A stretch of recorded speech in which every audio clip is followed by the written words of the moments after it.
somebody contacted me a couple of days ago. He had a question about New York City payphones. This was a student filmmaker. I forget what university he's with, but that doesn't matter.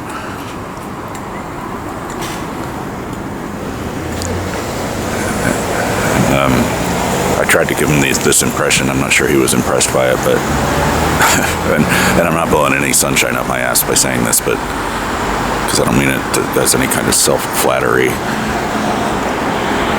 But if you have any questions about New York City payphones, all roads lead to me eventually. And you could do a lot worse in terms of who you're dealing with, I guess. So I was happy to help. He said he'd been walking the walk, every crack in these dirty sidewalks of Broadway or something like that. That's the old song, right?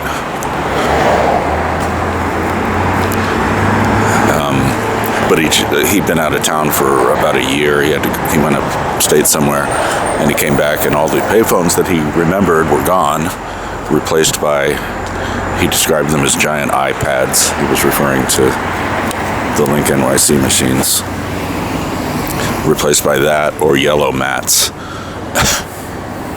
And I'm like, dude, you're preaching to the choir here. They're gone, and I gave him the backstory for what it's worth, which is that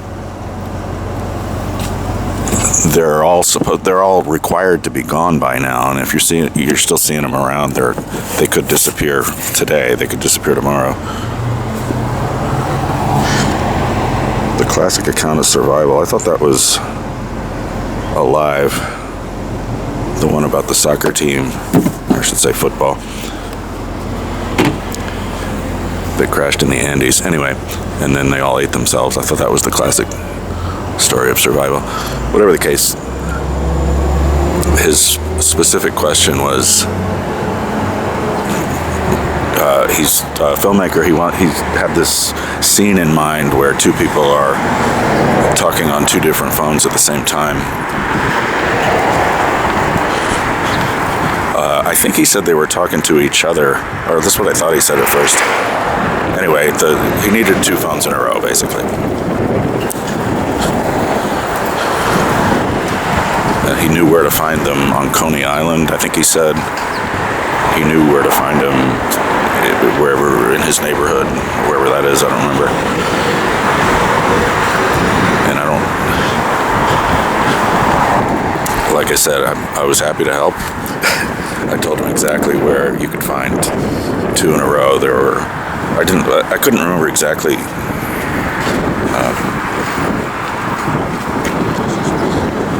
the precise street numbers, but between 49th Street and 42nd in Midtown, if you walk down Fifth Avenue from Rockefeller Center basically down to 42nd Street, there are at least 3 instances of 2 or even 3 payphones in a row. And then he had in mind the big advertising enclosures, but I told him beggars can't be choosers at this point, right? So I also know where you can find 2 in a row, the Janus style, as I call them, Janus, because they are back to back and face away from each other. There are 2 instances of that I know of. These are clamshells, though, not the advertising enclosures, but he indicated he'd be able to work with that.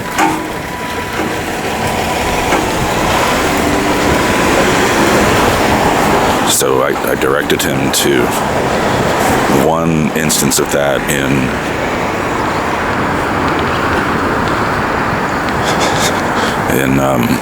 the Bronx, and another one over near here in Queensbridge. But I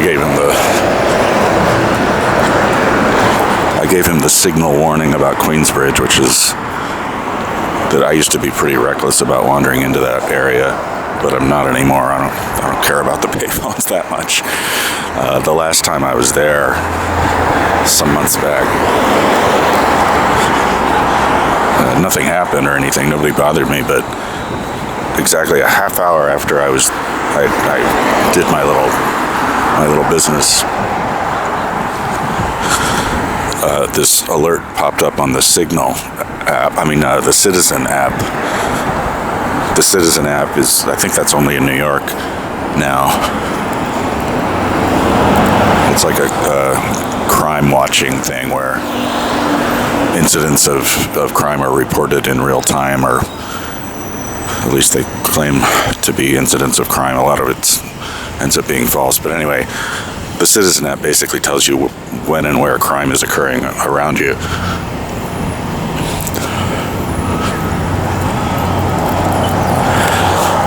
And exactly a half hour after I did my thing at those two payphones, an alert popped up on the Citizen app saying that a random stabbing had just occurred on that exact spot where I'd just been standing. And I never followed up on this to verify or anything, because a lot of shit that pops up on that Citizen app is bullshit, but it sounds about right. That sounds like Queensbridge, right? And there's really that's not enough of a reason for me to wander into that area. So he said, okay, I'll probably, a student film crew probably isn't going to be the best fit for that area, or don't need to take the chance if there's other options, if there are other options. Which there are. Well, there's at least one other. Anyway, my point being, I had a good conversation with this random person about a perfectly obscure and otherwise useless body of knowledge, which I'm happy to share with anybody if they need it, because who else are they going to talk to? Seriously, I don't know, I shouldn't say that. There are probably folks out there who have some sense of where to find functional payphones, but I don't know. maybe not. It was a fun conversation. I'm checking in on the Doomsday phone. I haven't been by there in, I guess, this whole week, because I'm a working stiff now. I've been calling into my famous phone number since word of it got around that it has the ability to be a chat line, a conference bridge. And I've been having qualms about it, because the primary intent of the number was, of course, to listen in on my soft, sexy voice, talk about depressing shit.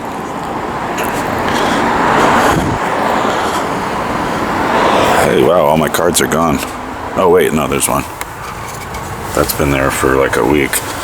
For some reason, the one that I put on this side, on this notch, is always gone. And it can't be that it blows away or anything, because it's not. That notch is as vulnerable to the wind as the other one.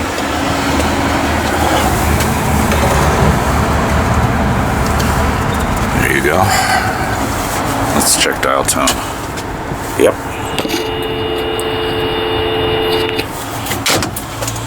Hot and husky, just like I like them. Dial tones, that is.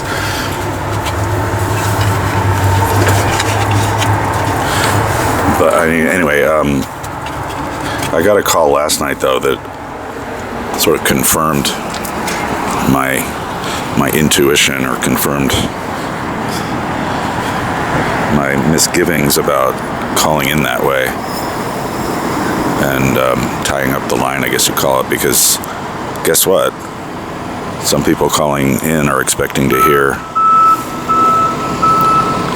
the recorded stuff, the recorded program.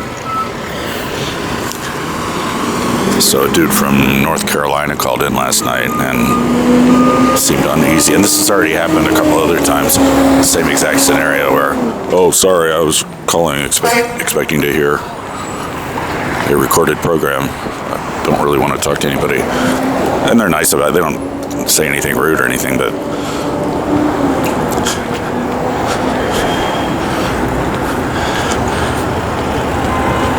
it is enough to make me think.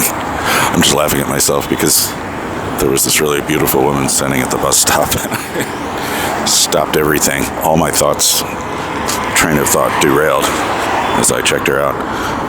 There's just some things you can't change. Anyway, it is enough to make me think that maybe I should not be tying up the line like this or using it in that capacity, but on the other hand, it was never intended to be a primary access point for that shit. But I felt bad. I felt like, not bad, I'm not losing sleep over it, although I did sleep really hard, really long and hard last night, by the way, after a week of getting up at 6 a.m.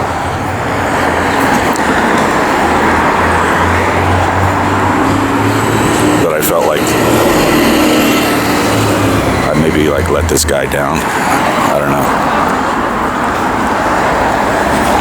It's not enough to worry about or be concerned, but it does make me think, I could have set the phone up so that everybody got the same thing, but I like the duality, and I've had enough good and interesting encounters that for now at least I'm going to keep it that way.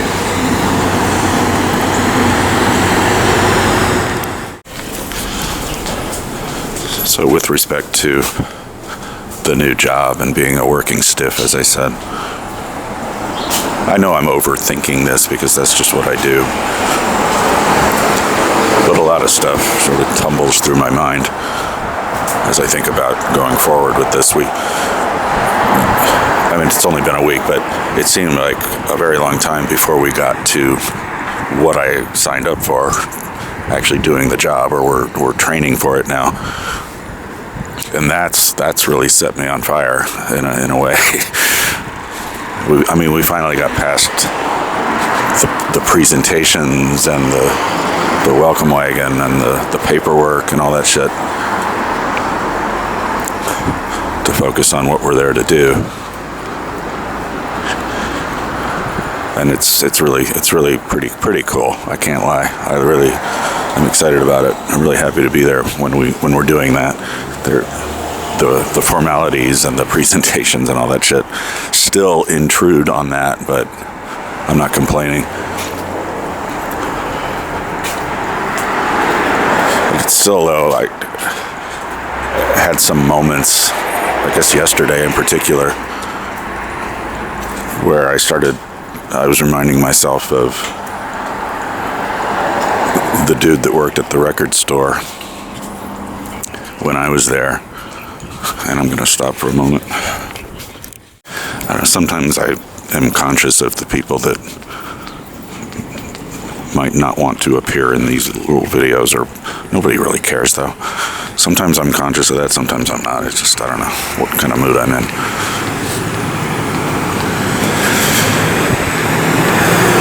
But I had some moments yesterday where I started to remind myself of a guy that worked at the record store when I did, and he was only there a brief period of time, and he was rich, wealthy, I guess, certainly by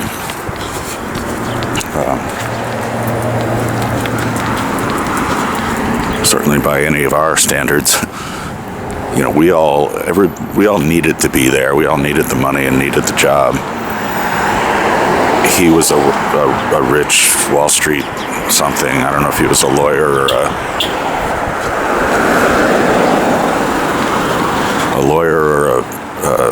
investment banker or something. I don't know.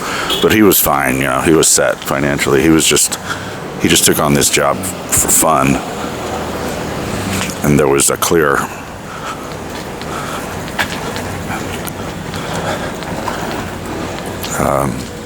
it was clear to me, at least, that he was just sort of checking in to see how the other half lives, to use that old expression. That's the name of a book, I think. Yeah, an influential photo book. And he wasn't there for any kind of need. He was there for some kind of want. And he was a very intelligent guy, very articulate, and sort of wish I could remember his name, actually, to see what he's up to now. This is a beautiful stretch of road, isn't it? I wish I could remember. I remembered his name. I have not even the vaguest clue. I remember a lot of those names of the people I worked with there, but not this one. So he was just killing time, I guess, and taking advantage of the employee discounts and all that shit. And I remember one time I was talking to him, and he was looking at me like he was studying some strange specimen, or like he was studying a fascinating fauna of the plant kingdom or something. And this is what he was there for, was to get the word on the street, or the word from the minimum wage crowd, just to see how we ticked.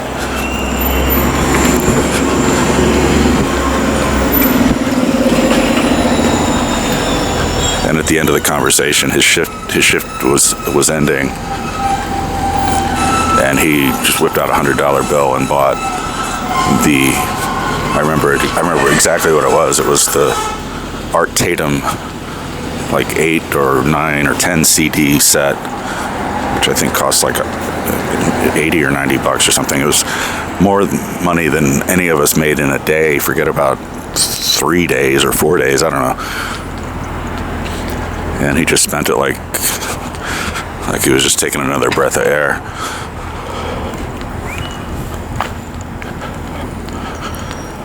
Now, first of all, let me make it clear, I'm not that guy. I don't have like this extravagant source of income that makes me not need a job or not need a source of income. But I do have some money coming in and this and that. And I have a lot of savings. I've had a lot of savings for a long time, because I've done pretty well in the past.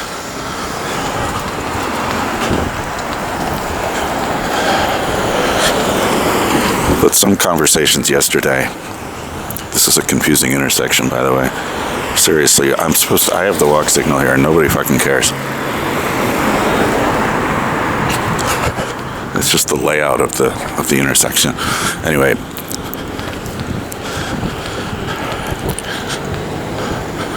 I'm a little bit plagued, I guess you'd say, thinking that, or plagued, conflicted, I don't know what I am.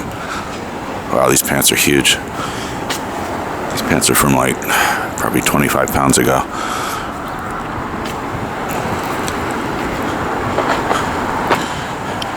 It's a question of, it's not like I'm taking the job away from somebody that really needs it, because there are so many barriers to entry for this job that even people that need it just say to hell with it. They give up. There were supposed to be 10 people in our class. We're already down to 8.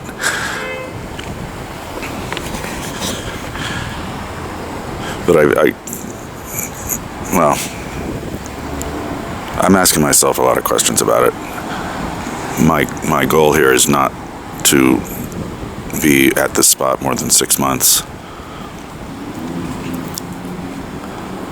But I also want to be like the best one in the room. I want everybody to think highly of me. And I haven't been around people in such a long time, in a work environment, that is. And that's a big thing. Just being in a room with people. When I was even just doing the paperwork in December, I was in a room with 3 or 4 people at a time, and it felt so good. Felt so good to be back in a shared workspace. And that's not lost on me every single day. It's not lost on me.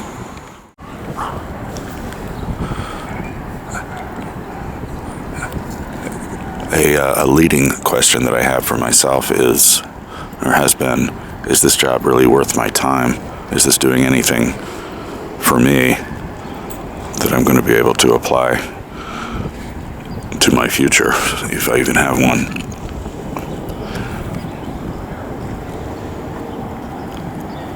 I don't think that's too selfish a question, given the fact that it's an employment situation. Being paid for this, paid for my time, but my time is worth something. Or is it?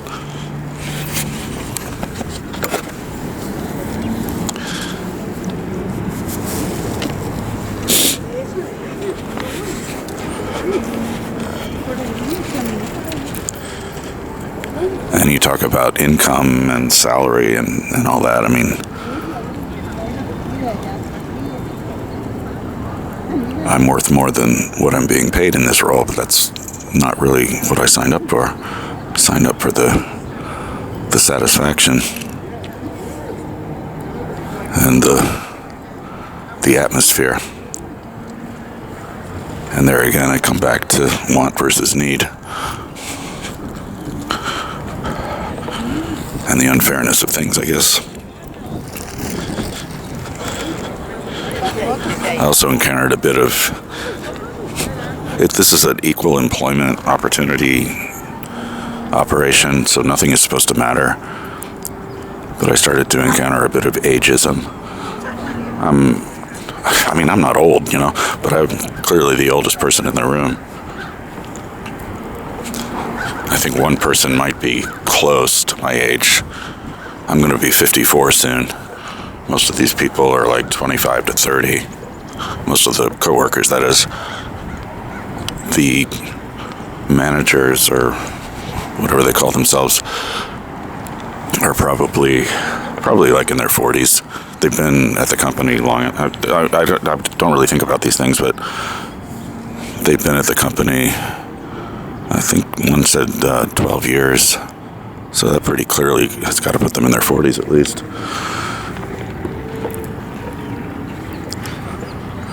But people started making pop culture references to stuff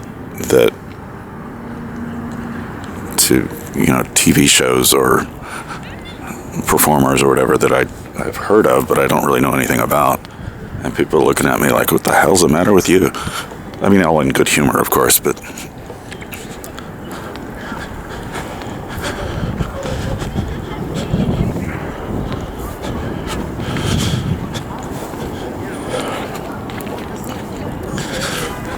But it's not lost on me that some of these people are half my age.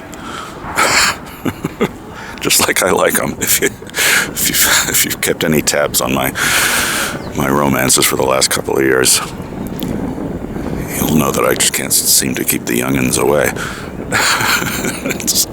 I don't get it either. I really don't get it. I look at myself in the mirror, I don't see anything. But it just happens and happens. But why am I even talking about that? Age is just a number, but that's something that the elder usually says.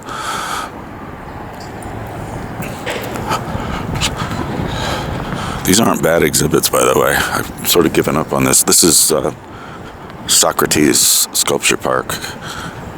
And these exhibits aren't bad. I'd sort of become cynical about this place, but this is pretty good stuff.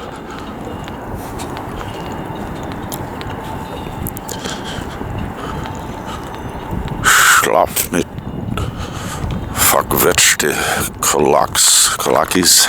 I don't know. Is that German, I think? Let's see what the thing says. The placard. I knew mit meant with. Whoops, because that's a German. I mean, that shows up in piano music, Mural music. Sleeping with clenched fists, dreaming with clenched fists. It's a neon installation. Oh, it's Yiddish. Okay. It's neon, but I guess they don't light up, or do they?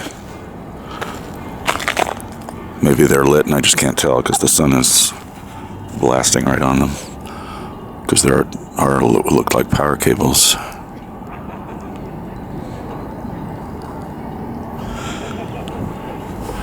Have to come back after dark, I guess. That's cool.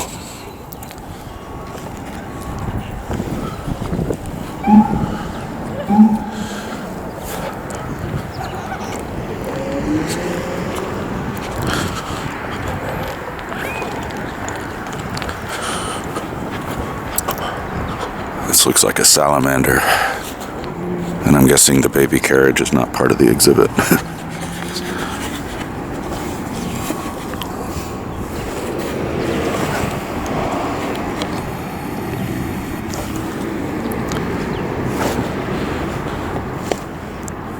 I thought the stroller was part of the exhibit. I thought the stroller was part of the... I think she took offense. I didn't mean it like that. I think she thought that I was suggesting that the stroller was in the way of my experience with this piece. I didn't mean it like that. I was just trying to be funny. I'm a funny guy. I'm a fungi. I'm a mold. So it's a salamander and something else, a tree branch maybe. And whatever this thing is, some kind of sea creature. Or a portion of a sea creature. Or is it like a part of the heart, part of the aorta? Let's see what the thing says.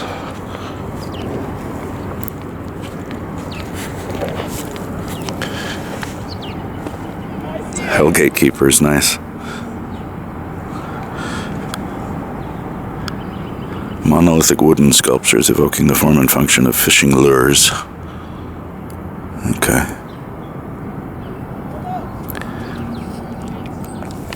If you're not familiar with this area, you might not know that the Hell Gate is a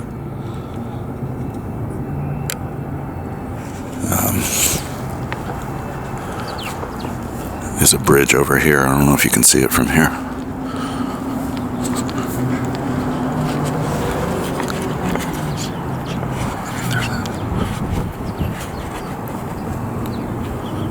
Yeah, you can't see it from here.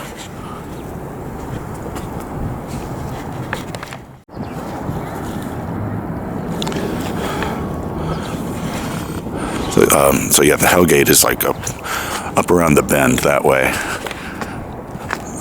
Can't see it at all from here. It's a very dangerous little stretch of water. And back in, and then there's a Hell Gate bridge over it where Amtrak trains roll by.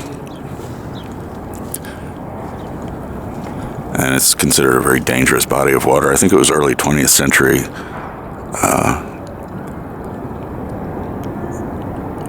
They just bombed the fuck out of the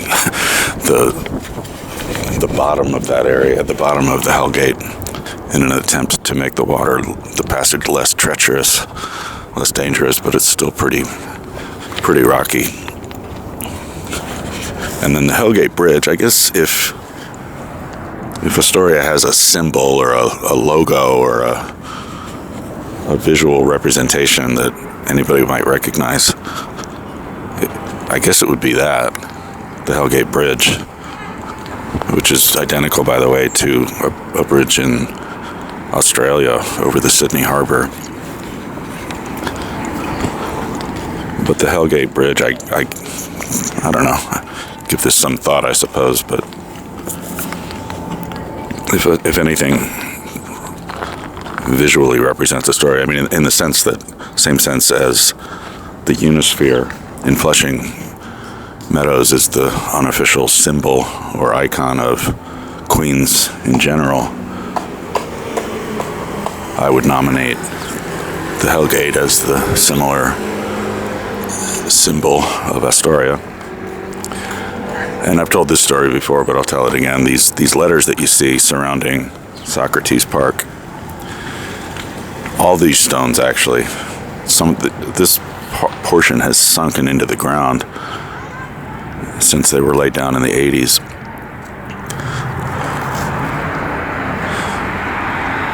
But you'd never guess, would you, where these stones came from? Let's see if I can find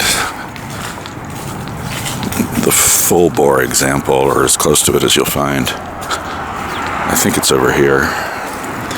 These, the square letters, and yeah, here you go. This is about as clear as it's going to get. All this stonework came from St. Michael's Cemetery from back in the 80s when, before this park was established, this was an illegal dumping ground.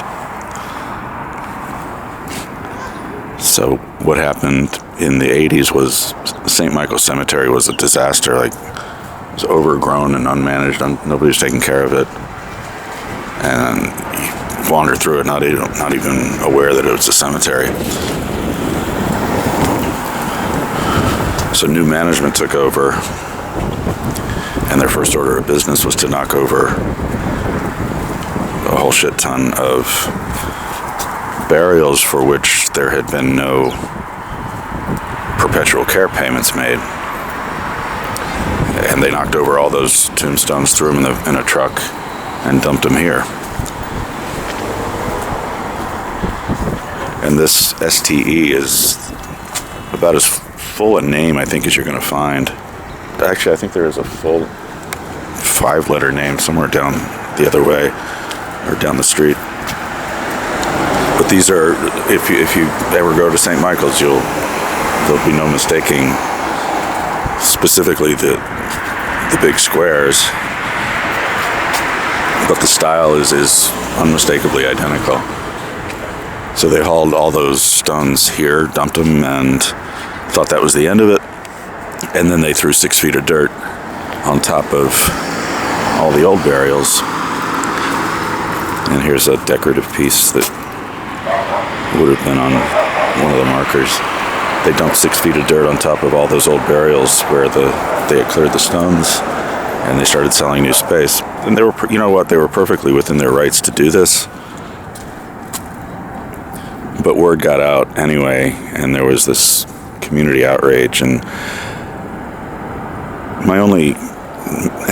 it was decided that they were not going to be able to sell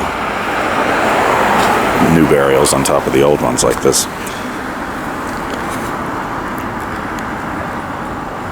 My only misgivings about telling the story is that I got it from a very reliable source, but I've never found any press coverage of it to corroborate. And of course, if it's not in the press, that doesn't mean it didn't happen, but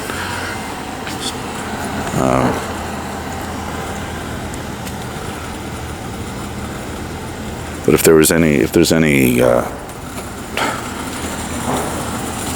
don't want to call it a happy ending to any of this, it would be that the names of the people whose markers were knocked over and dumped here would get their memorial somehow or other, in the form of a plaque here at the park, or I don't know. These the letters, by the way, are placeholders. When a funeral is scheduled,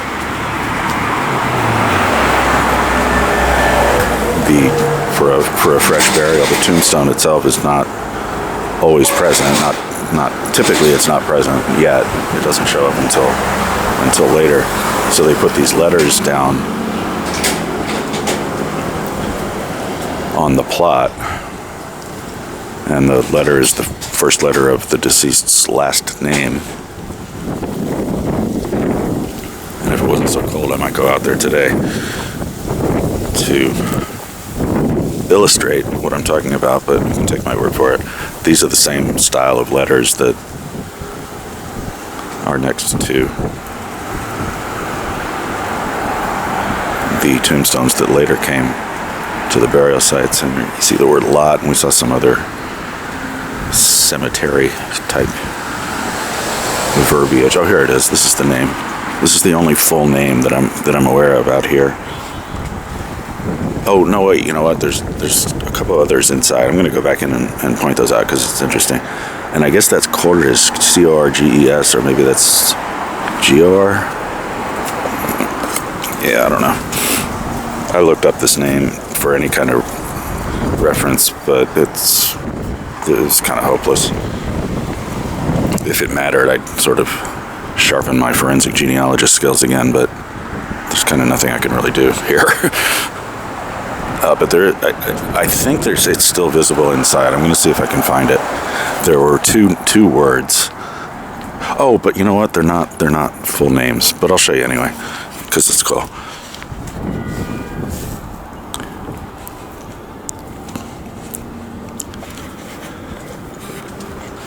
Yeah, I don't think this has anything to do with St. Michael's. It'd be cool if it did, though. Or this.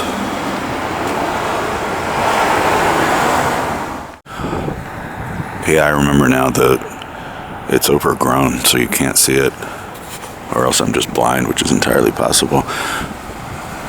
I don't think it was here, actually. I think it was over on the other end. But the words bear and auto, B-E-A-R, and O-T-T-O, were fully spelled out on this wall using those single block letters.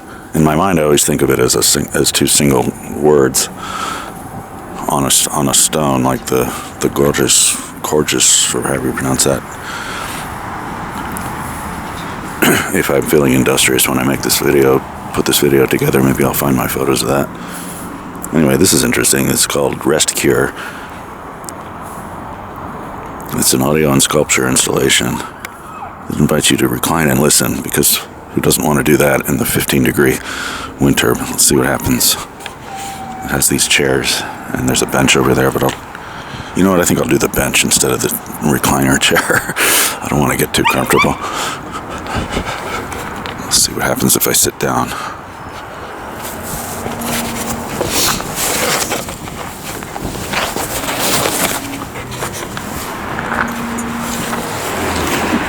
No, I don't hear anything.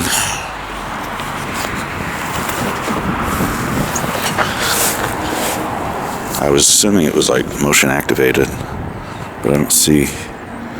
Alright, I'll try with the recliner chair. I'll play ball.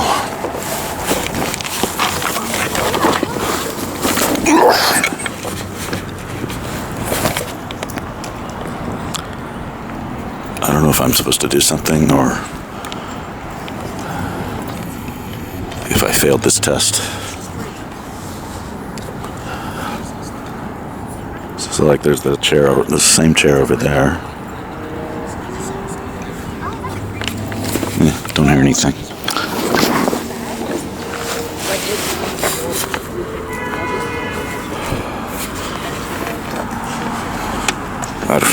What am I supposed to do here?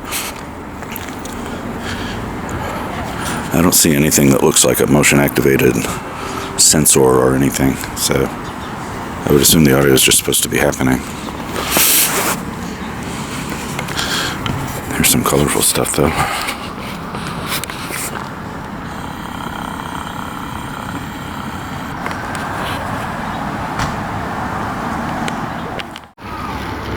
I think I'll do this when I get home. It says to hear from the artist, dial that number.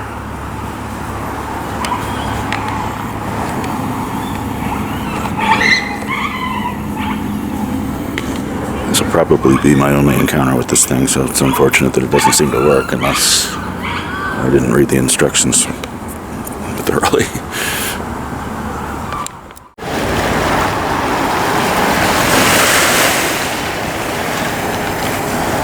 I don't know if this is officially called Sunswick Beach. I've seen it like that I've seen it called that on maps, online maps, but online maps are often full of shit. I think historically this was called Sunswick Beach, but I don't know that it remains that. And Sunswick was an old Native American term for, I think it was place of the high woman or something like that. It was a reference to narcotics. And it's also the name of my old regular bar. But I don't really do bars anymore. Although I'm going to invite somebody out sometime next week. A friend from my new work neighborhood. Maybe we'll go to the John Street bar or someplace like that. There's a lot of great bars in Lower Manhattan. There's a lot of great everything down there. There's the ferry.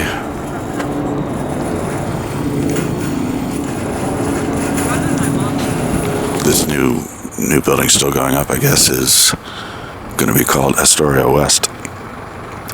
And that's this whole lot is where they used to build and manufacture the Lincoln NYC machines. I think all that has stopped. They're not building any new ones. And they're obviously not doing it here, wherever, if they are, but don't even get me started on that subject, though. This area, man, you talk about how things change. This was never like a blight area or blighted or anything, but it was just pretty quiet. Just nothing much happening over here. And it still remains pretty quiet, but you didn't have doorman buildings or high-rises or condos or any of that shit. It was just a very low-key, nondescript, low-rise area with some warehouses and that kind of thing. I don't think I'd want to live over here. It just wouldn't suit me. But things change, and I'm okay with that.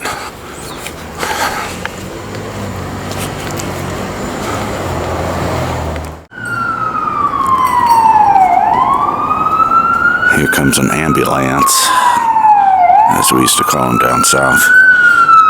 Am-byoo-LANCE.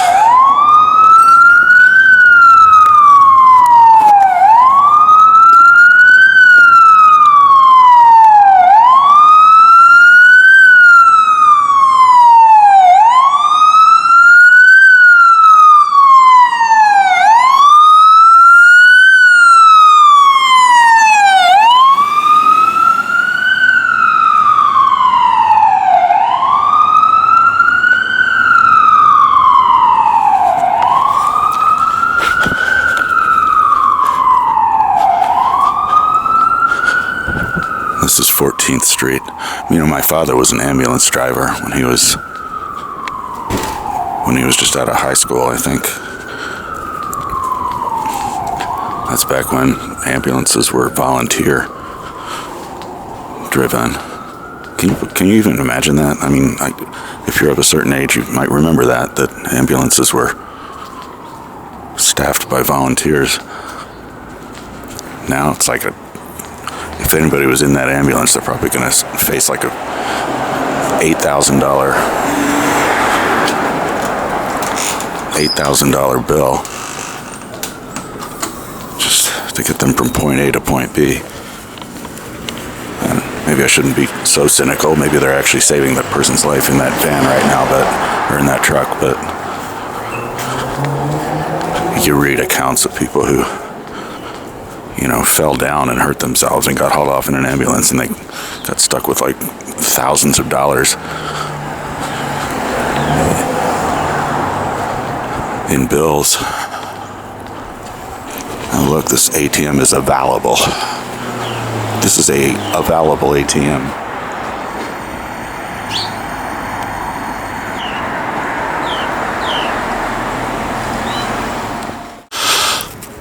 This 14th Street doesn't cross my radar much, or I don't cross its radar. I don't really know what it's like these days, but I dated a woman for about a year who lived on this street. So I got to know it kind of well in that time. But this was probably like 12 years ago. She was an advertising executive. And back then, she referred to this as Little Puerto Rico. And there was always like loud music blasting and crowds of people in the streets and ne'er-do-wells, that kind of thing. I have no idea what it's like these days.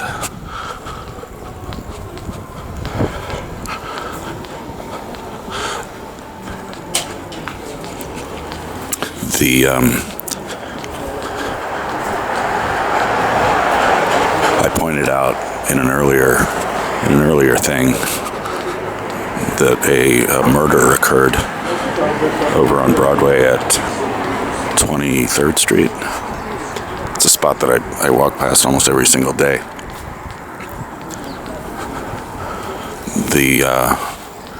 The suspect was never named, at least not that I could tell. But he was said to have lived at, I believe it was this intersection, 14th Street and 30th Road, although they might have said 30th Avenue. Like it matters, right?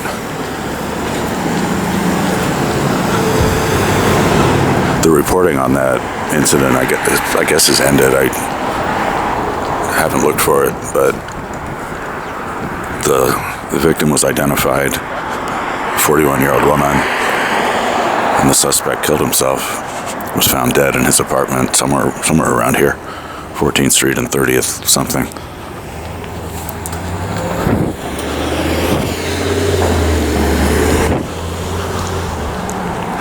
And I just have to ask again, what does it? What flips the switch?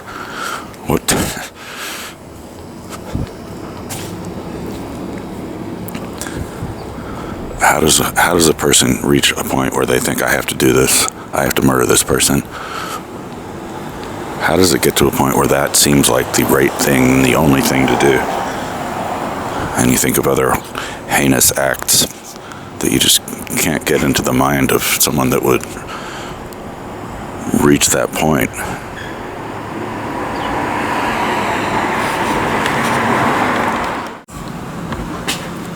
Oh, I didn't mean to start recording right now. I was going to take a still photo of this, but it's a cool red mailbox.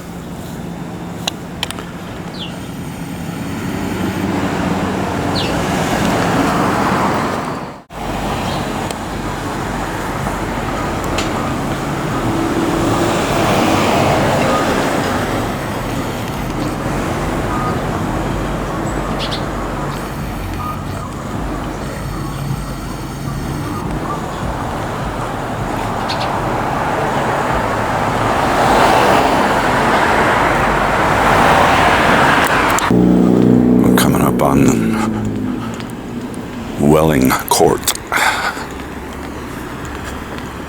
which is the scene of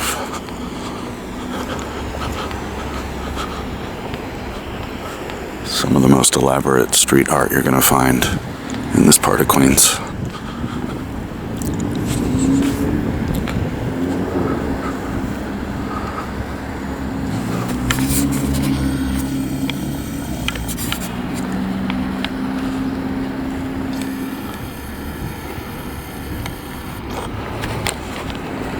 And of course, I guess that's a residential building. It rises up in the background. This used to be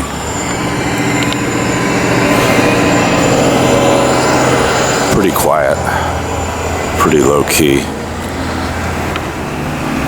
nondescript, I guess you'd say. There's a lot of good stuff over here, though.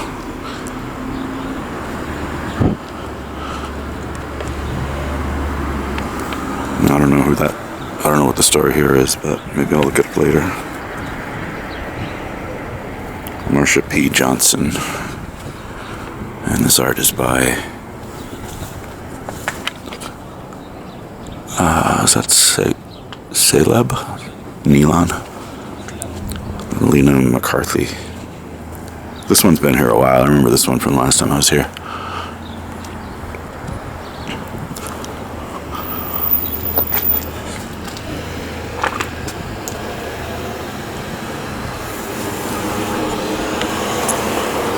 These don't look like sanctioned works.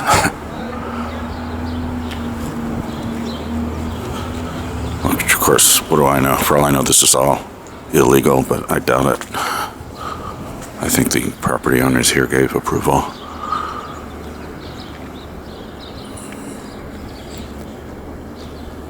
Look at this. I'm gonna come back and do a bunch of still photos of this. stuff.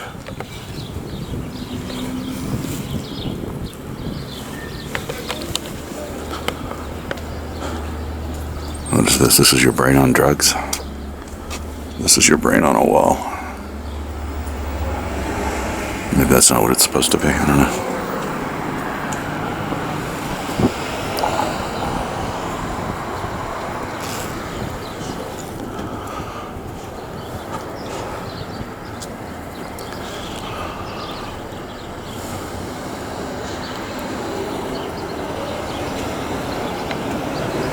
Topaz.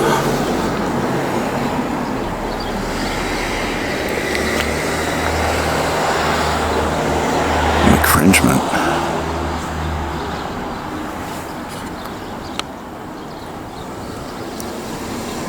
I guess that's a protest of the gentrification of Bushwick or something. I just realized I had the white balance set a little too low. So all better now. Or a little bit, at least. I wasn't in shady areas before.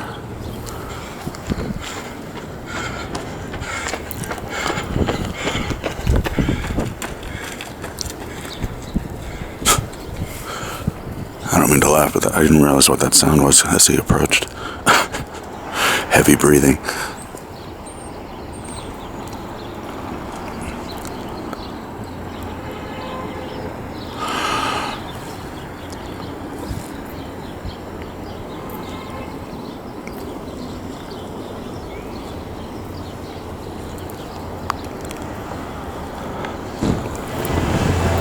Yeah, if you ever make it to Astoria, this area is worth a visit.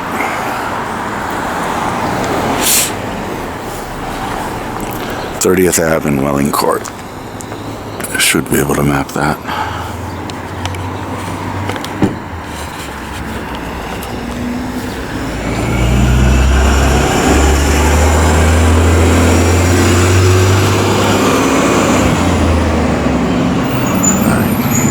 So I just took a whole bunch of still shots of these things.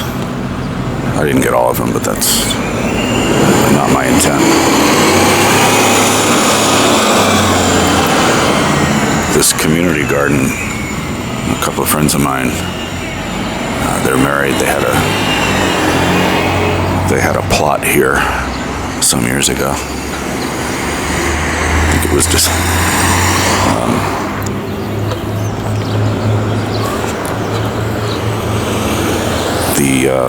I'm friends with both of them, but I talked to the dude more than the wife. He described it as their hobby, one of their together hobbies that they did, and they kept with it until they got a boat. Actually, now that I think of it, I don't know what the status of that boat is. Oh, I might have to get some more still shots. NY is okay. I think I read once that okay is like the most successful American coinage of a word. It's used universally. It's even used on the moon during the moon landings.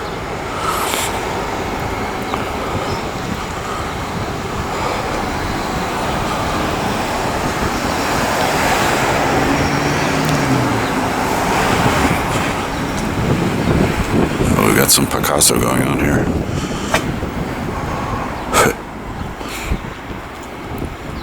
Oh, look at this guy. That's right. I think it's formerly known as the Welling Court Mural Project, as indicated on this one.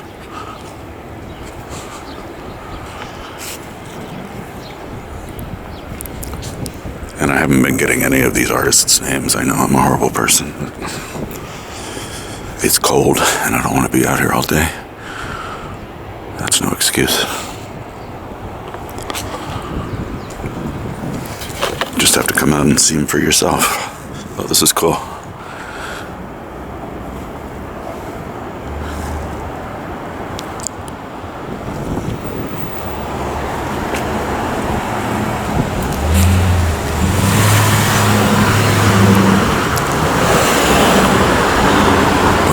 flooding Instagram with this shit tonight. Love is love. Yeah, right. Believe what you want to believe.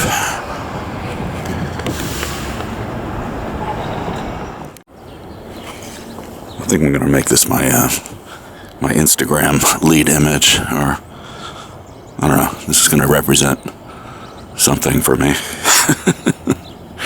And why is okay? It's okay. There's a use of the Hellgate Bridge image as an Astoria thing, and I saw another use of it recently, more subtle. Like I said, if there's going to be a symbol of Astoria, a visual cue, I'll nominate the Hellgate Bridge. And there's even more graffiti, or street art rather, this way.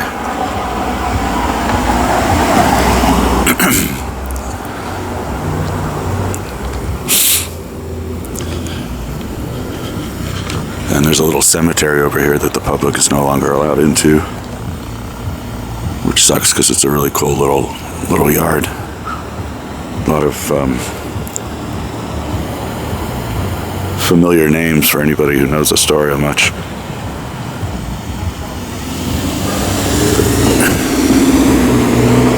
The Blackwells are probably the most famous name in there. I guess you can see to it from inside this little library, but in fact I might check into that library just to warm up for a bit.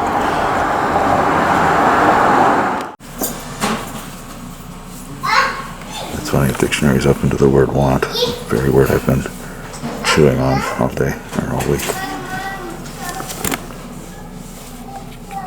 You can get lost in a dictionary.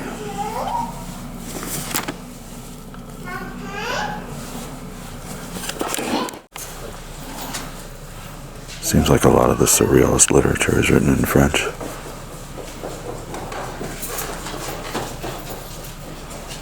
An English Bengali dictionary.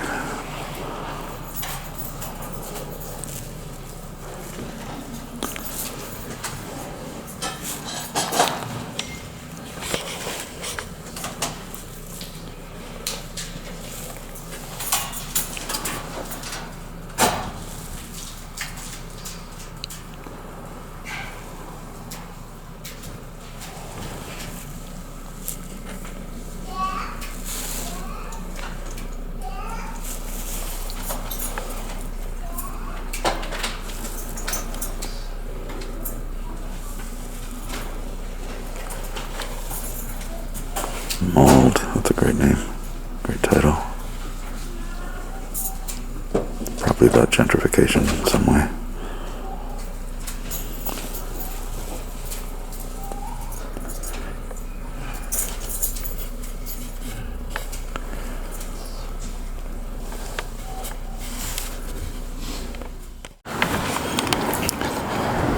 Well, you could see into the this little cemetery from the library. There's the window, but it's in the children's room, and it's so stupid, but I've gotten kicked out of the children's room for not being a child. Reminds me of I was at a playground in East Williamsburg, and there was a sign that said no men allowed without the company of a child, or something like that. Basically, if you were a man, you were not allowed to be at this playground by yourself. It was such a stupid, ugly stereotype, because I really needed to use the bathroom, but I couldn't because I was a single man. I did anyway, because there was nobody there. But I could have been thrown out of the place for being a single man, because we're all a bunch of fucking child molesting perverts, aren't we? This used to be the gateway to the cemetery, but they redeveloped, and they put this senior citizen residence building right next to it. And I'm not going to bother going around the other side, but the gate used to be on the other side of this building, but that's been locked up, so you can't get into this really cool little cemetery anymore. I mean, maybe you could ask or something, I don't know. That's right, the Gloria D'Amico Senior Residence.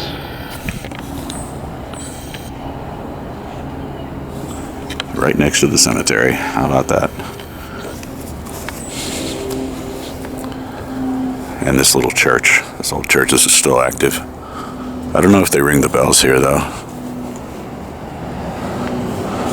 I've never encountered that, but I don't get over here much. They have a beautiful stained glass inside. This is 14th Street, where you'll find some big old houses. Not the kind of thing a lot of people would expect to find anywhere in the 5 boroughs, except maybe Staten Island. But these look like some of these look like Savannah, Georgia houses with the wraparound porches and big plots of land. If I remember right, I think this is the one that used to have a bunch of crazy decorations on out front, like fans and I don't know, I forget what it was, but just a bunch of like zany decorations and ornaments and that kind of thing.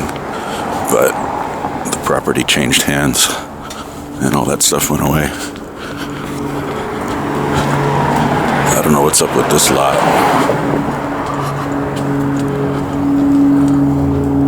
I guess it's always been empty.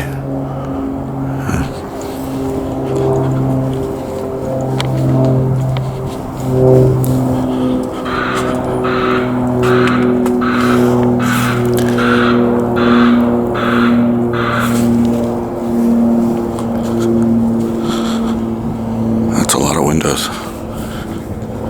I don't remember all the scaffolding anytime I've been over here in the past. These are some more modest, I guess, traditional structures. I wonder if they tore down some of the old houses that used to be here.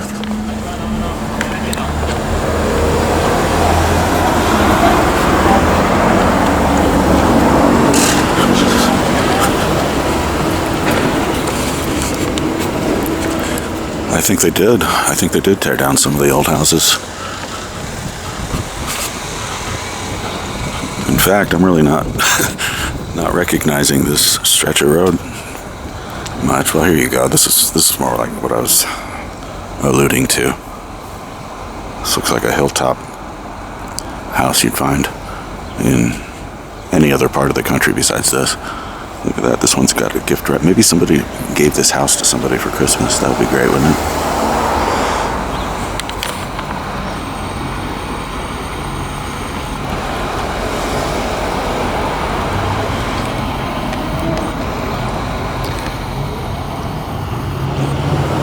Probably one of the few property owners in New York that owns a lawnmower.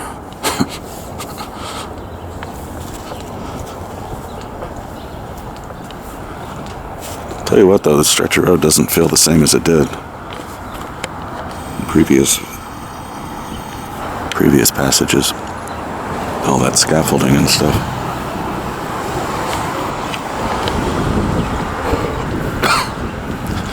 A little late for Christmas decorations, isn't it? January 22nd.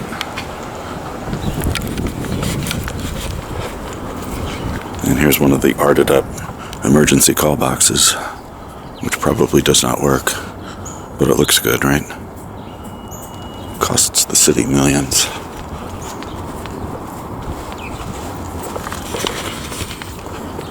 There's an early Jodie Foster movie called 5 Points, I believe. Unremarkable in almost every way, except that it was filmed almost entirely around here and in Astoria Park. The film was set in the Bronx, but I think it was made in the 80s. I don't think anybody wanted to film in the Bronx in the 80s.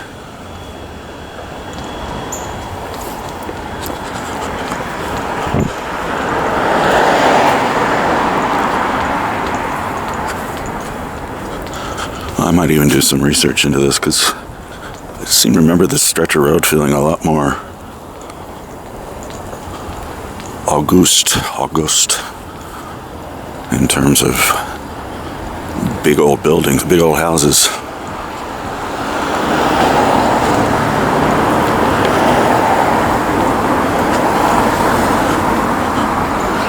Okay, here's another one. This is one I remember. This feels like Gone with the Wind. This feels like a big Georgia mansion. Although, to be honest, I don't find it especially attractive or beautiful.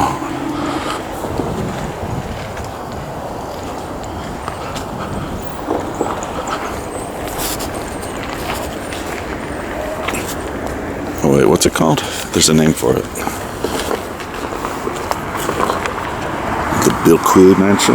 Bilquil?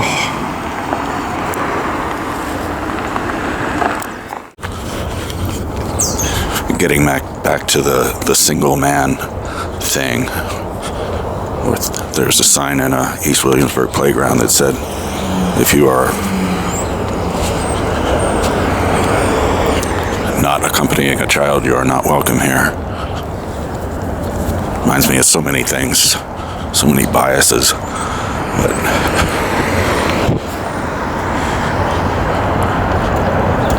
my mother came up with this thing once. This was in an email from very early internet. It was probably like 92 or 93.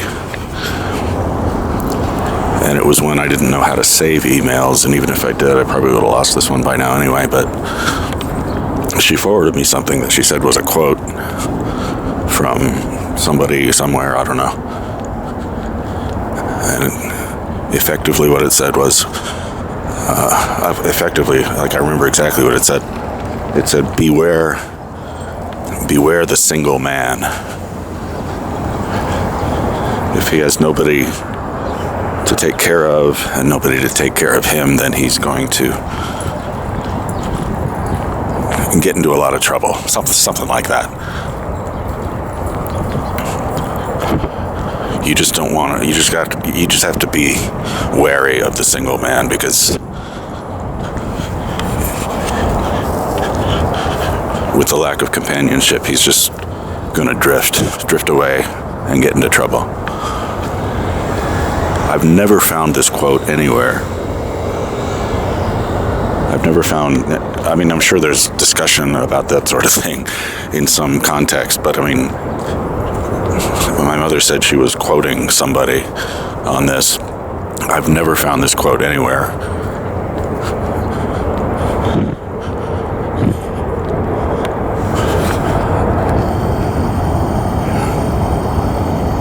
Making it entirely possible that she just made it up, which is something she would have done. She was a teller of tall tales at times.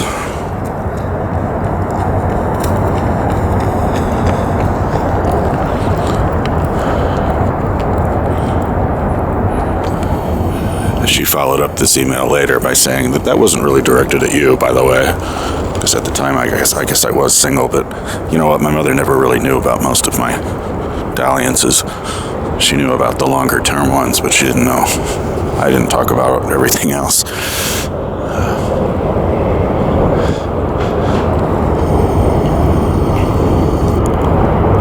I remember we had long conversations about the Muslim woman.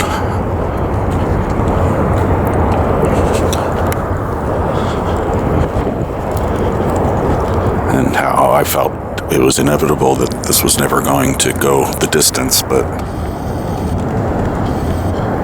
and she talked about when she was in college, she dated a Ukrainian guy.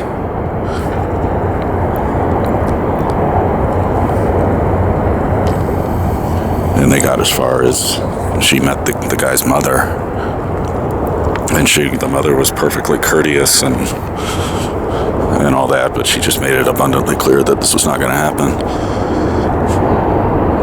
My boy is not marrying a white woman.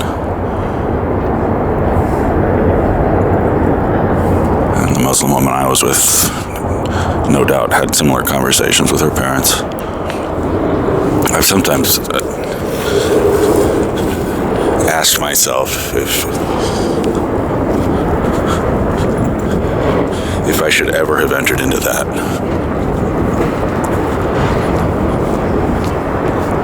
And I asked myself this knowing that it's probably the closest thing to real love that I've ever been in.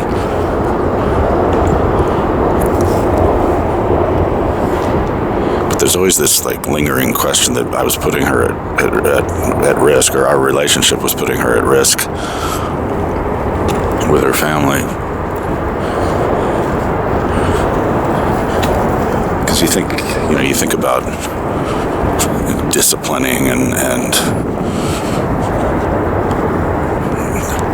such as something that happens in Qatar or Oman or Yemen or something. But she would tell me firsthand about, I remember in particular, she said she was friends with an Egyptian woman whose father grounded her for a year. She was not allowed to leave the house for a year because she dated a white guy, because he found out about it. I don't think that would have happened with the woman I knew. That just, I don't know, the way she talked about her parents, it just seems unreasonable, but had they ever known I existed, they would have just told her she was wasting her time.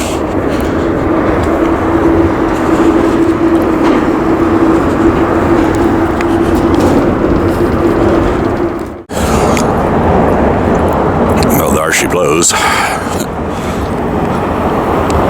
The Hellgate Bridge, which, as I said before, if there's any discussion about this sort of thing, I would nominate it as a symbol of Astoria, in the same spirit that the Unisphere is the unofficial symbol of Queens in general. And hey, why not make it official? I mean, who cares, right? I love this sound of the Triborough, the RFK Triborough.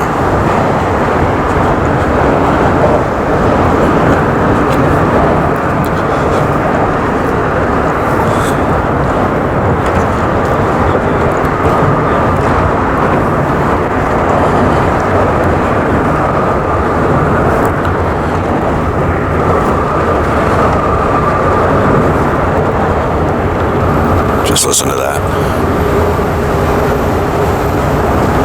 The symmetry is really beautiful.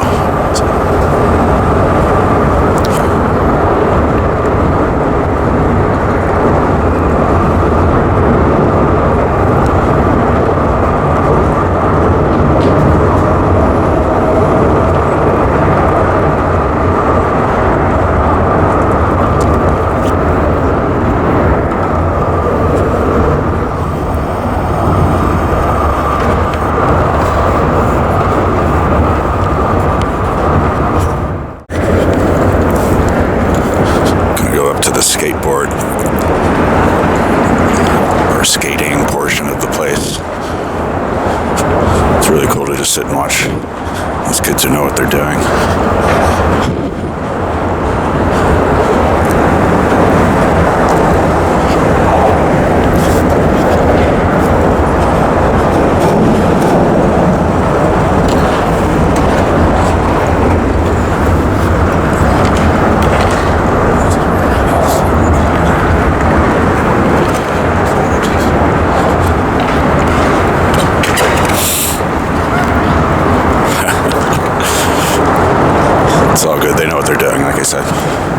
You see these crash outs or flame outs, but they're almost always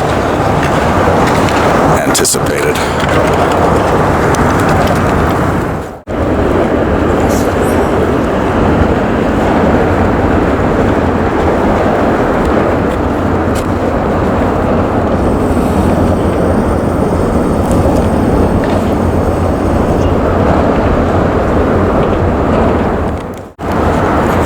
Look at this. What do you know? I had no idea.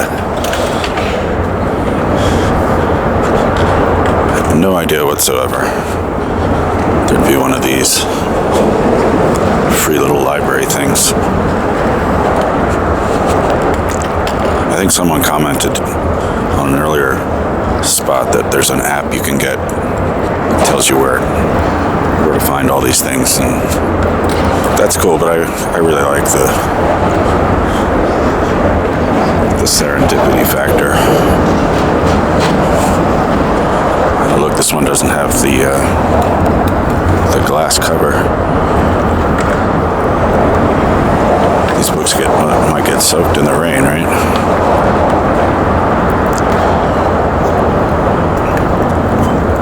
I don't think I recognize any of these.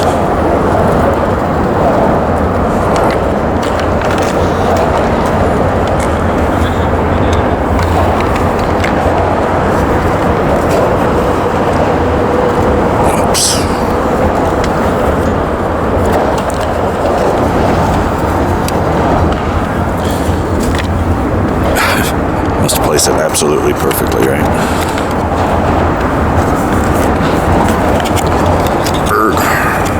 There. Masterpiece.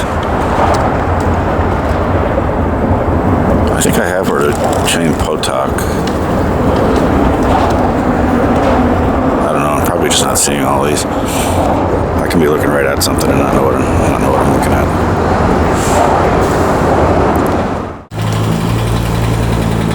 And this is another little Astoria cemetery that you can see, but you can't get into. Our Lady of Mount Carmel Roman Catholic Cemetery, colloquially, no, you know what I mean. Better known as the Irish Famine Cemetery. Many of these folks were exiles of Ireland during the famine. Somebody left a bunch of cookies here for them, or whatever these are.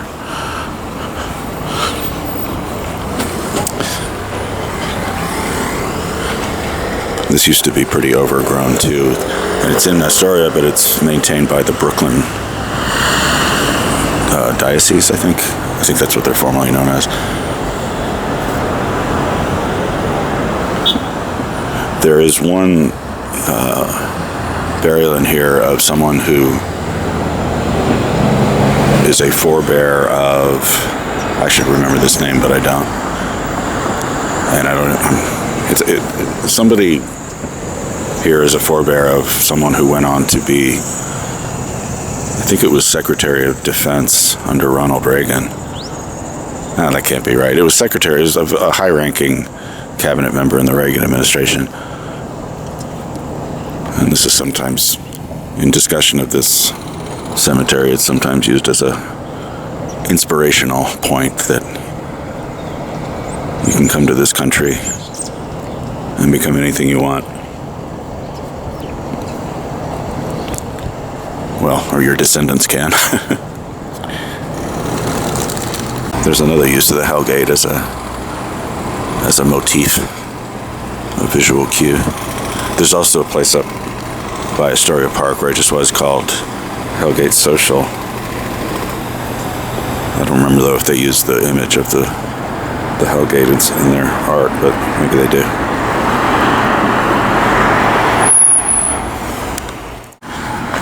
There's the old Astoria Flatiron Building, as it's been called.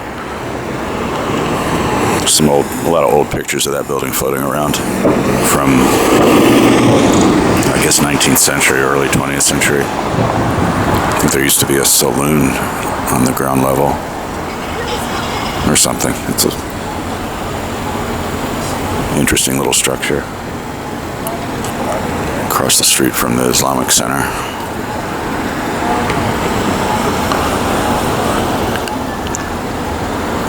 Really, I'm only here to check on my payphone, though. I can see one of my cards from here.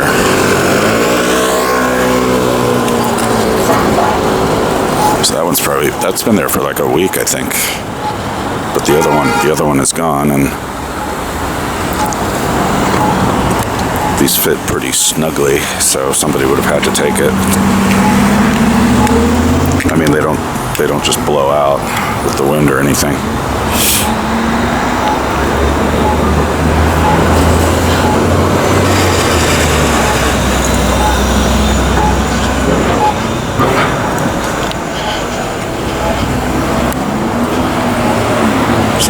that's what it's all about, right? Oh, look, you can see the remains of the one I left here before. It's blocking the camera, which was not an intended consequence of all this. But it probably makes some people happy, because some people think that these things are spying on you with all their cameras.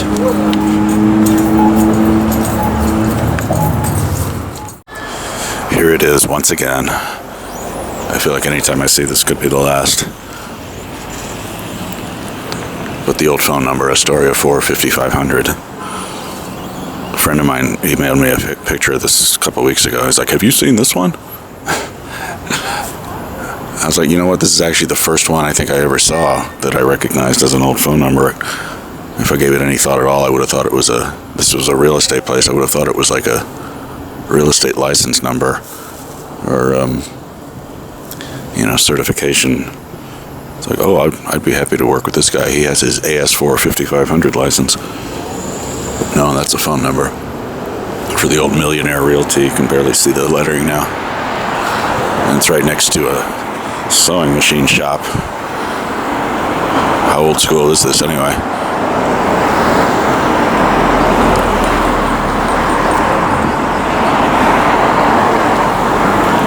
I think I was saying something earlier about age. I got a whiff of ageism at the job yesterday, which is totally fine. I'm not complaining. It's just the employers there have their antennae up and sensitive and listening for that kind of thing. Or maybe it's just me. But I can tell you how often I hear people say something like, "I feel old." They'll say like, "Wow, I remember pagers," or "I remember cassette tapes or 8-tracks. Wow, man, I feel old." I've never said that about myself. I've spent a lot of time around younger, people half my age the last 3 or 4 years. I can't say any of them has ever made me feel old. Nothing, I don't know. That's not how my mind works.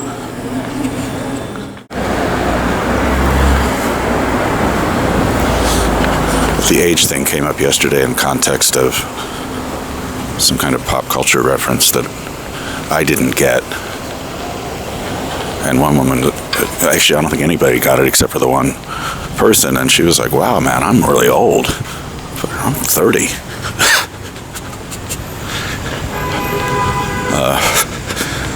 It had a potential to be a very uncomfortable turn of conversation, but it didn't go that way.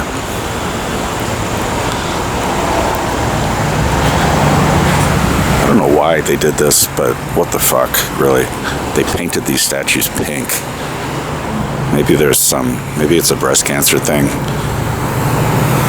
If that's it, then I'm alright, but seriously, if it's anything else.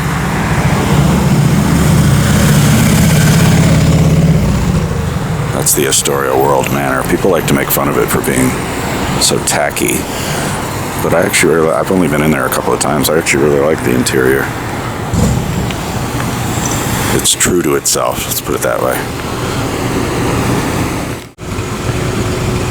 Well, there's a little bit of irony for you.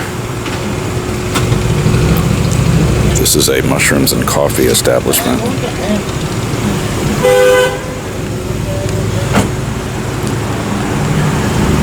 And evidently their increased cognitive function is not doing much for their spelling.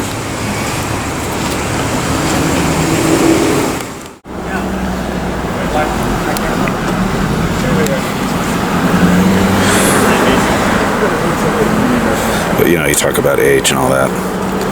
Oh wow, it's actually warmed up. I thought it was still below 20.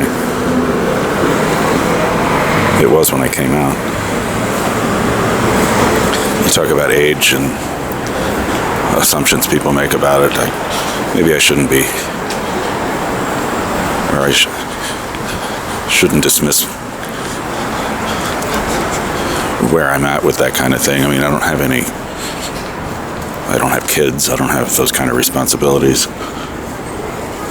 don't really have any financial responsibilities except to pay the rent. I haven't carried a balance on my credit card since 2000. I'll tell you what, debtlessness is the purest feeling of wealth I've ever experienced.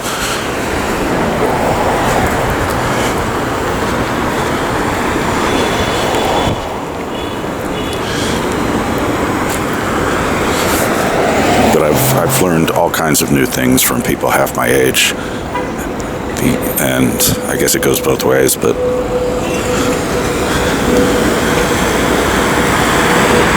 I've never been in the camp that thinks being older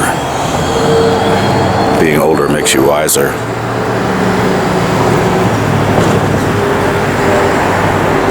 Of course, context is everything, right?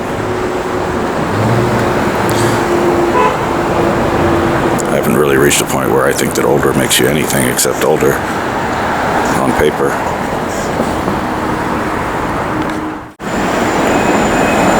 I'm not going to go all the way over to leave a card on this one. But there's the old payphone pedestal outside of Titan Foods.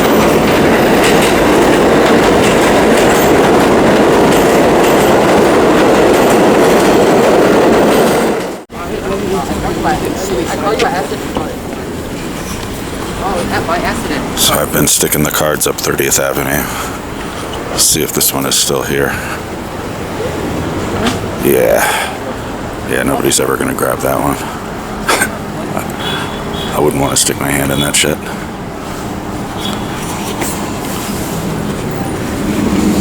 Just thinking about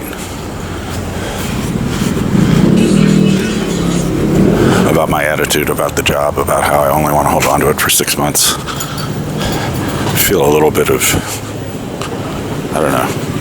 I mean, I haven't told anybody that, of course. For all concerned, this is a lifetime commitment. It's perm.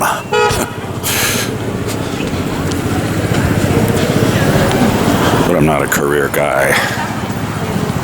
I never was.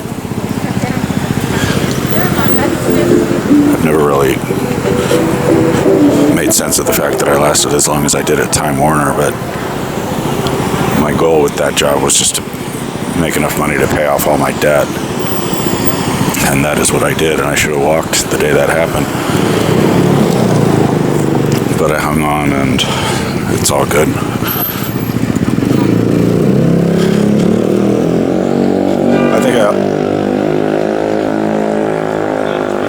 I think I only hung on for like about a year longer than I would have wanted. Wow, that sun is killing me.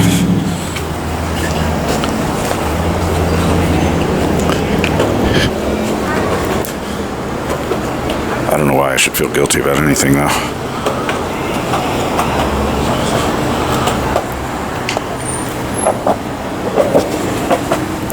These gloves make it hard to handle these cards. I don't know if I'm going to hold this steady enough because this is on long Zoom, but there's an old phone number for you. Longacre, I think. I can't really read it from here, and I can barely see the screen because of the sun, but that's one of the last remaining old telephone exchange name numbers in these parts. I saw another one earlier.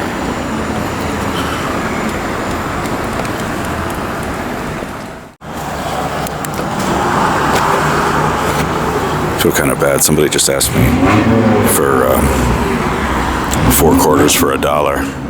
I responded inappropriately. I responded as if he had just asked me for money, which, well, he did, but he wasn't asking for a handout. But I just said sorry, even though I'm exactly the kind of guy you could hit up for 4 quarters, because I'm always carrying payphone quarters.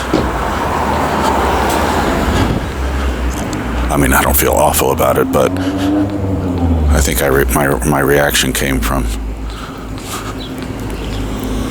maybe a bit of a stereotype that I have about body language. I thought he seemed a little derelict looking.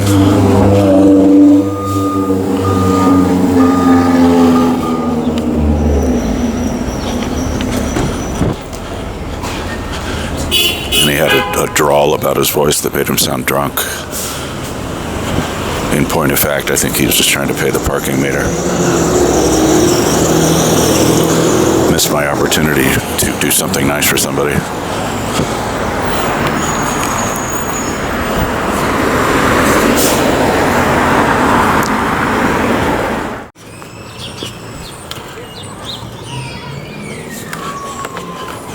I was like passing this big, huge playground. I got into an online pissing match with somebody once over whether or not this area was called Astoria Heights. And guess what? That's exactly what it's called. Pretty much any map I've ever thought to look for it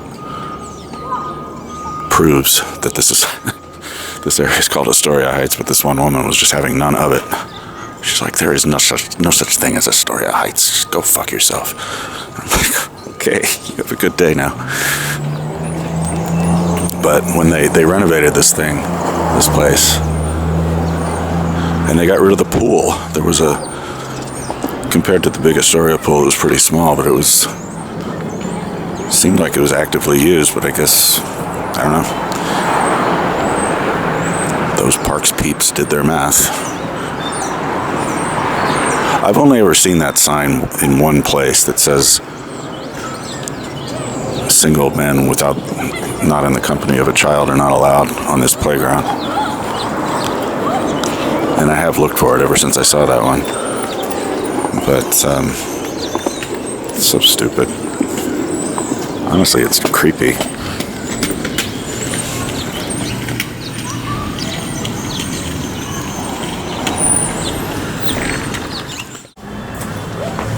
Would you look at that? Another one that I don't think I've seen or noticed before. An evergreen. This is on 31st Avenue. That's a new to me one, and I've seen this one many, many times. It's so strange, the things you just don't see even when you have an eye for them, or you think you do. You can't really see the evergreen thing. It's on top, but it's there. H. Zimmerman Ironworks. By the way, I think this might be in Williamsburg. I thought until recently the evergreen was exclusively Greenpoint, but it spills over into East Williamsburg and Williamsburg. Or used to, that is. Wow, this one's been here probably for over a week. All crinkled or curled up from the rain and snow, I guess.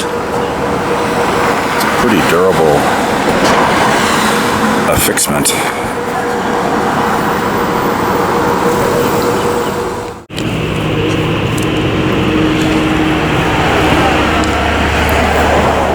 People seem to love these community refrigerators.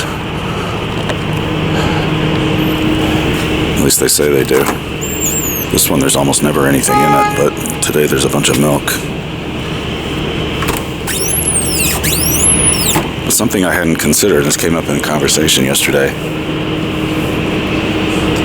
is that if you dispose of a refrigerator like this, you have to take the doors off of it. And that's because, and it's no urban legend, that it's because little kids get stuck in them and they suffocate because you cannot open the refrigerator from the inside. That makes this a pretty risky placement unless this thing is somehow configured such that you can open it from the inside. Yeah. Well, that guy likes the refrigerator. He said good stuff. So I don't know, not my cross to bear, I suppose, but it would be horrible to hear about something like that happening with one of these things.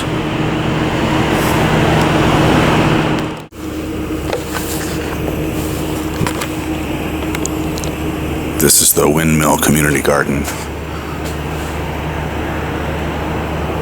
which is kind of a new-ish thing. Maybe the last 3 or 4 years since it opened. It's basically right across the street from a homeless shelter, and in warmer months, that's who you'll find hanging out here is the residents of that place. I used to come here just to write or to type or whatever. But I don't know. Nothing to do with the homeless population. It just got kind of old, the space. But I wanted to come in here because I've been out here all day and I neglected to bring out the one thing that I wanted to play with. And that's my photography ball. I got one of these things. It's called a photography ball. And it's intended for learning photography. And I might bone up on that sort of thing in that respect, but mostly I just got it because it looks cool. This is a 90mm size one, which I think is the biggest one you can, well, it's the biggest one I could find.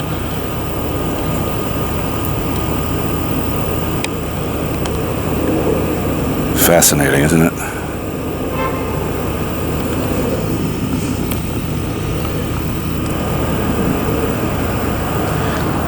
I wish I'd done this earlier when there was more sun, or I mean when there were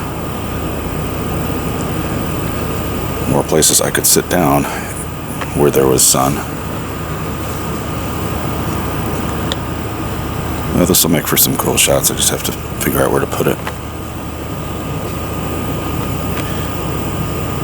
Best of all, I didn't pay anything for it. I feel like I should mention that when I say I'm the oldest guy in the room at this job, that was not true at first. There was someone else there, a woman who said she had mentioned that she had a couple of grown kids who were in their 20s. So from that I put her at, about my age, I guess, 50s.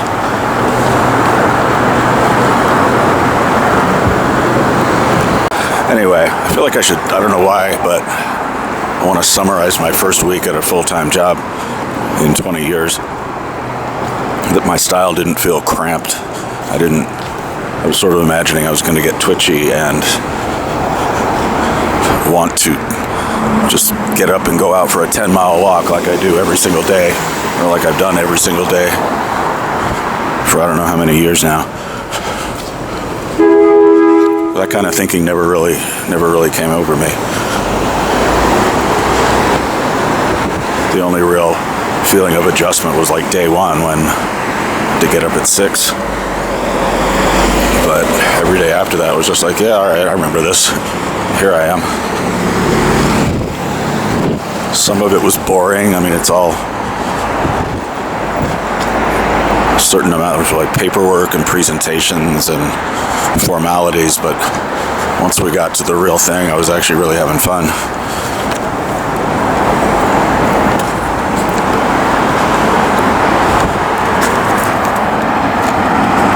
But not so much fun that I've lost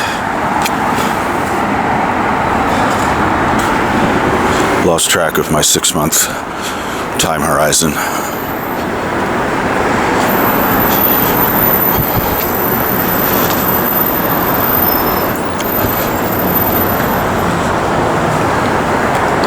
And watch, I'll be saying this in 6 months and 6 years. I'll be saying just another 6 months.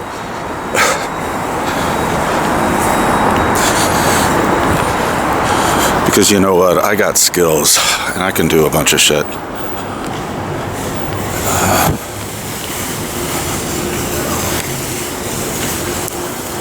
This isn't the type of position that really does anything for me in terms of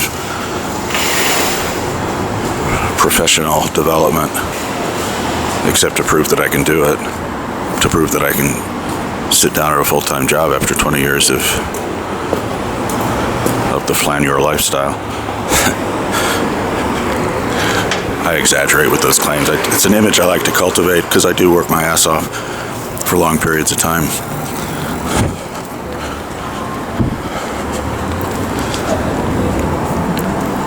But why don't I just go and be like a foot courier? Get all my walking in and get paid to do it, right? probably meet and encounter interesting people.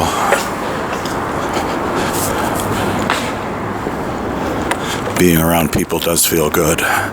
Being around people in the work environment really does feel good. Everybody seems to default to thinking that working on your own and working from home is everybody's dream. I didn't intend to start doing that when I got whacked from Time Warner. I interviewed around but didn't like anything that I encountered. I just sort of accidentally discovered that there were ways to make money throwing ads on web pages.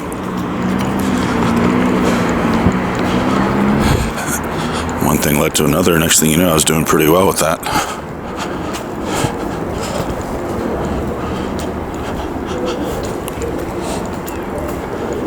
But that whole scene has become so homogenized and boring and formulaic. It's not a scene I really want to be a part of anymore. Oh, I thought this was a Descanso. I don't know why I thought that. Descanso bikes are usually white, painted white.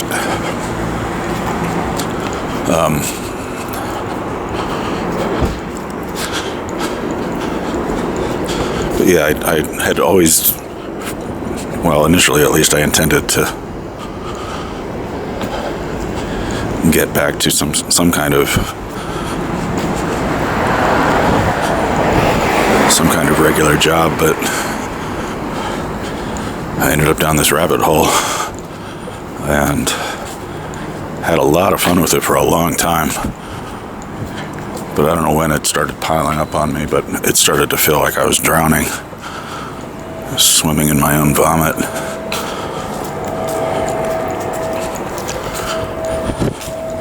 I don't feel that way about anything right now.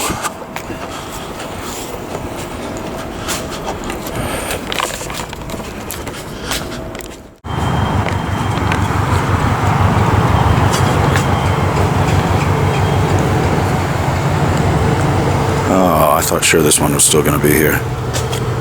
I think this is the one that where the card was still here like 4 or 5 days later.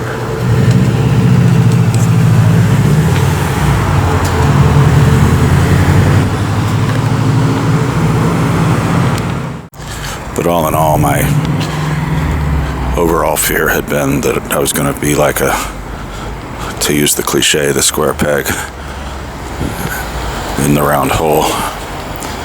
But it's not like that at all. I feel right where I belong. I feel like I'm right where I belong.